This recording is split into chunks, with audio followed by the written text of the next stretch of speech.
Well, it is sort of fascinating when the mask comes off at universities, and the push for racial tolerance, as it turns out, is merely just a push for racial quotas.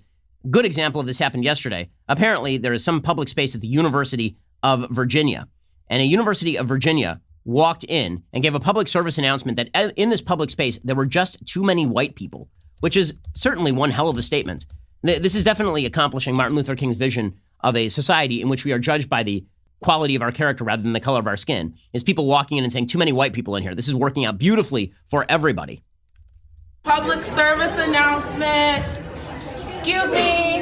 If y'all didn't know, this is the MSC, and frankly, there's just too many white people in here, and this is a space for people of color. So just be really cognizant of the space that you're taking up, because it does make some of us POCs uncomfortable when we see too many white people in here. It's only been open for 4 days, and frankly, there's the whole university for a lot of y'all to be at, and there's very few spaces for us.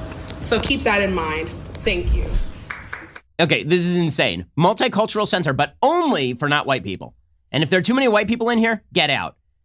Obviously, it goes without saying, reverse the races, and this would be a national scandal. But of course, we're all supposed to pretend that this sort of stuff doesn't happen, and that racism one of the fascinating things is when people say things like, racism is not just racism, it's racism combined with power. Therefore, because the structural hierarchies in the United States are such that white people are more powerful than black people, then that means that nobody who is of color can ever be a racist. Okay, well, what about when it's the university and a representative of the university who is stepping into a position of power and explicitly saying white people out?